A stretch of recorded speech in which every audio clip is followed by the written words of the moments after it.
an atheist? I am definitely an atheist, yes. Now, why are you an atheist? Why am I an atheist? Because there is no God. Atheism assumes that you can disprove the existence of a God. Agnostic is a more correct term, but I'm an atheist. Are you an atheist? Yeah. I am an atheist, yeah. I am, yes. I am. So you're not an atheist? No, I'm not. So you're leaning that way because of evolution? Yeah. I don't believe in there's a guy in the sky that lives in the sky. You believe in evolution? Of course I do, yes.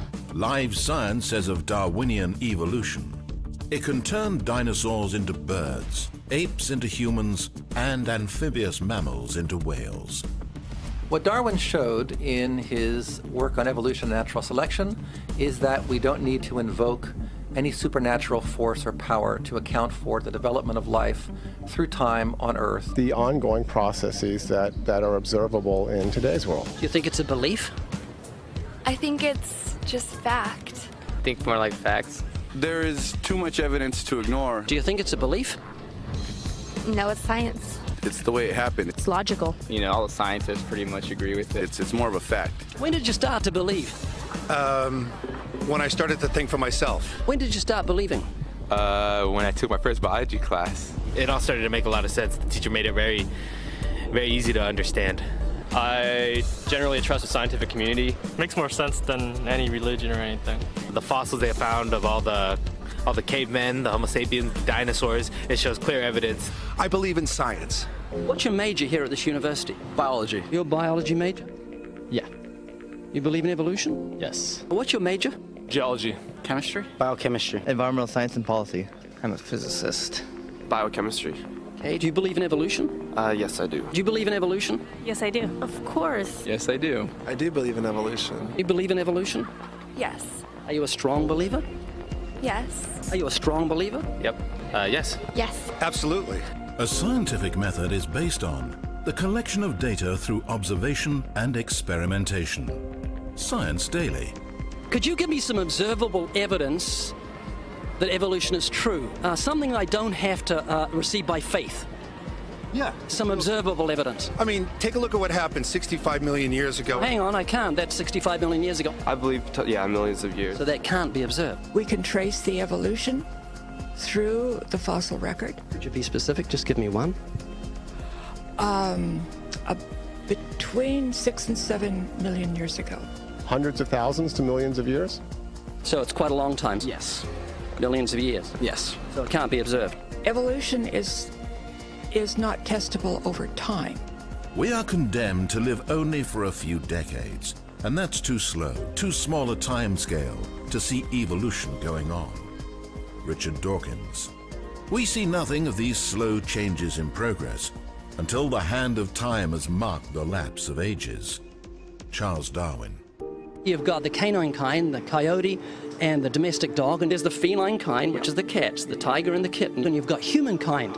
So Darwin said there'd be a change of kinds over many years. So could you give me one example of observable evidence of a change of kinds? So, for instance, the fossil record shows the common ancestors of all carnivores, that cats and dogs were once linked, once united by a common ancestor. How long ago?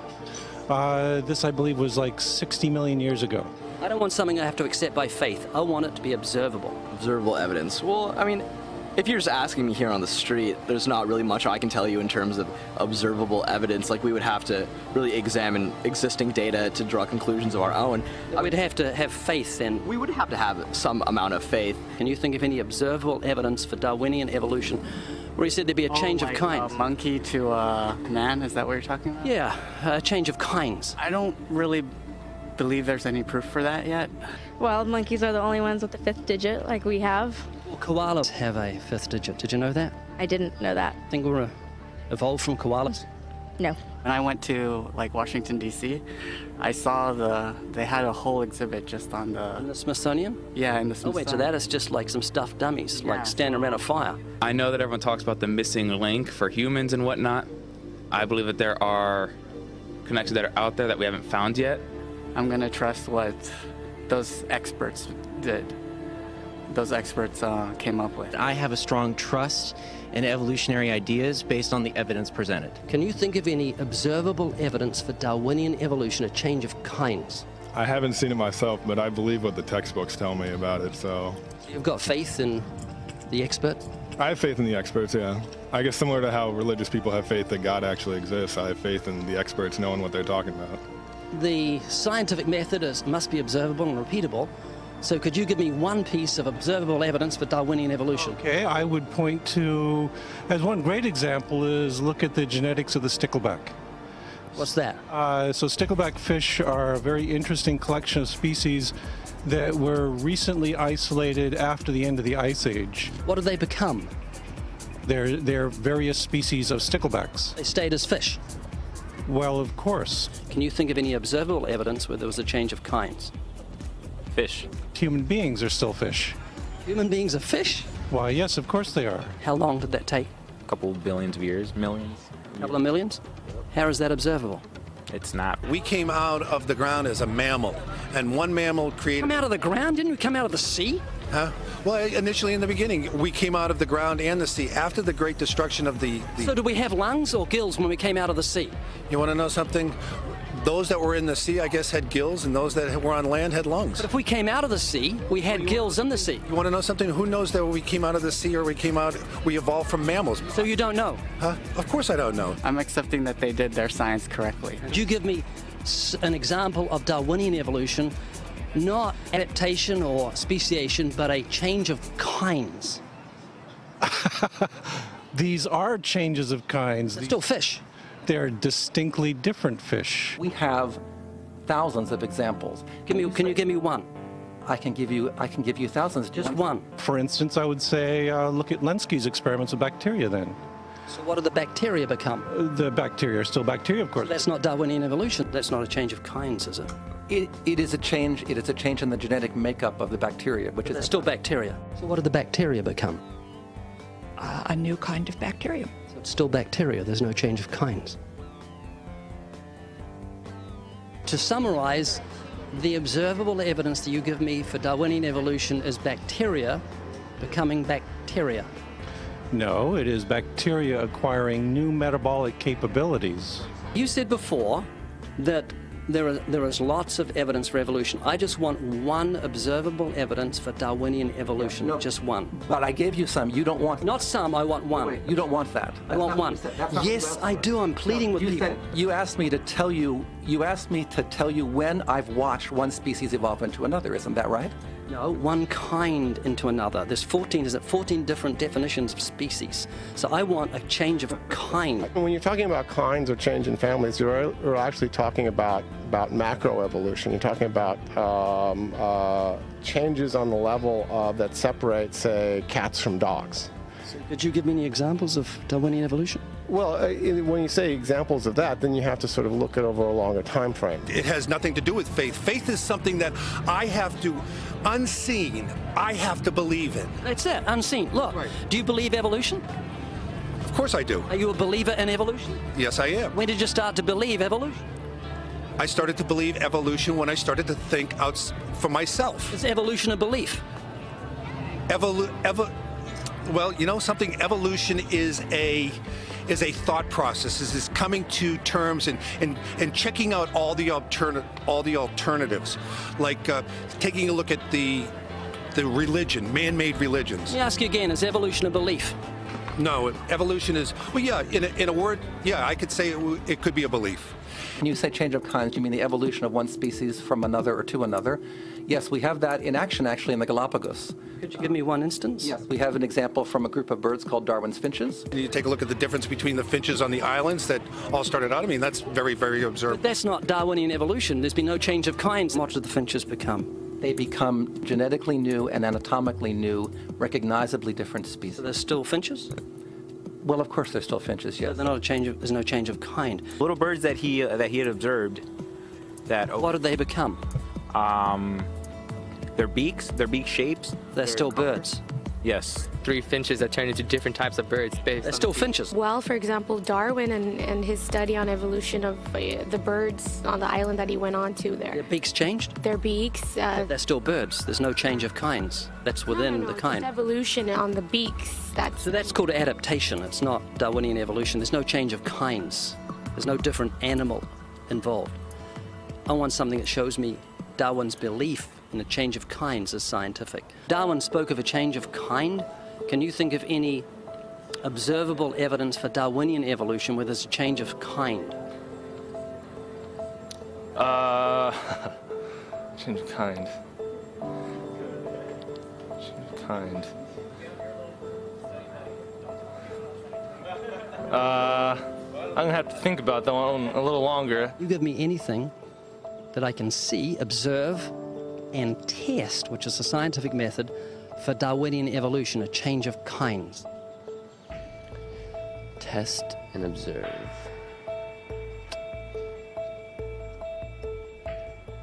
Could you give me observable evidence, which is a scientific method for Darwinian evolution, a change of kinds?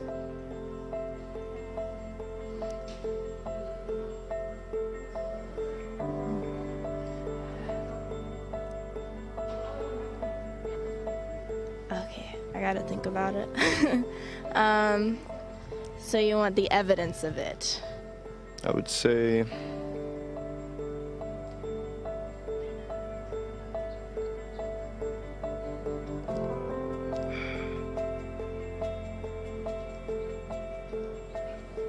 I cannot, I think.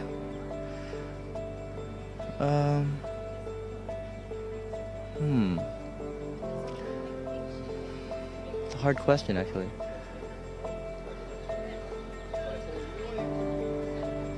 Mitochondrial DNA.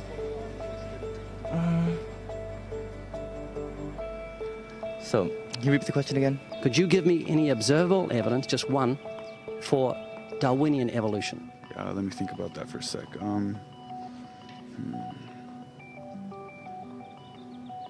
Observable evidence, something where we don't have to exercise faith. Something that can be observed, like the scientific process, observable? That's a good question. That one I'm not quite sure. So you can't think of any observable evidence for evolution? No. How do you know it's true?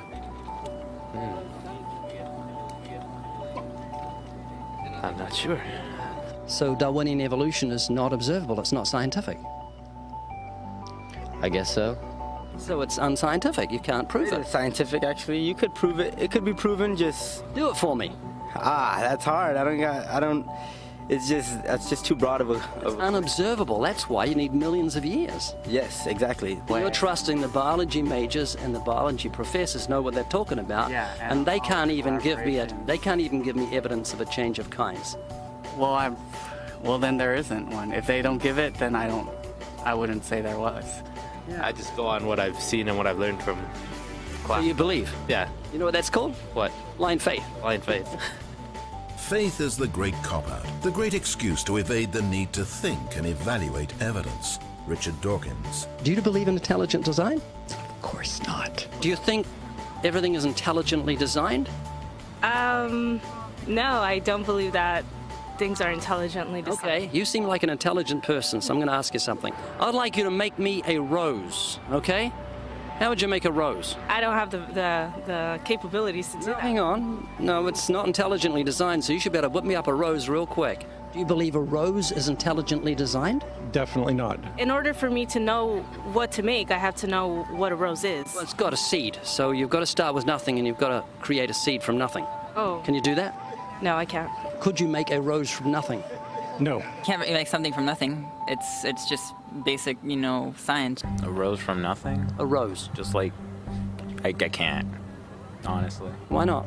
Me, I have no supernatural abilities. All the geniuses in the world can't make a grain of sand from nothing. We don't know where to start. I can't. Why not?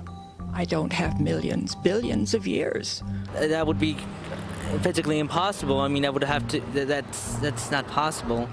So how could you say everything's not intelligently designed? Where does that leave you on the scale of intelligence if you say everything's not intelligently designed and you can't even make a rose? Why do you think there's no one teaching intelligent design at UCLA? Because they're not allowed to. We can teach anything we want. There's a reason intelligent design isn't taught in our learning institutions. According to physicist Victor Stenger, the legal staff of Freedom from Religion Foundation, a church-state watchdog group, has had remarkable success in convincing many institutions, such as school boards and town councils, that they are breaking constitutional law when they sponsor sectarian activities. That includes intelligent design. When the authorities can't be convinced, Freedom from Religion Foundation sues, and it wins more often than not. There was nothing in the beginning, big explosion of nothing, it became something, and then it came into a rose, and giraffes and horses and cows. I'm not saying that that's what happened. I'm just saying I don't know what happened. And that's what scientists have theorized has happened, and you believe them? To a point. So you've got faith? That is true, yeah. Could you give me a definition of vestigials? How's that back up evolution? Vestigial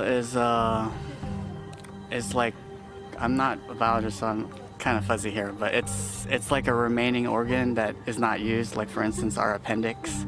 Rabbits have huge appendix for digestion of grass.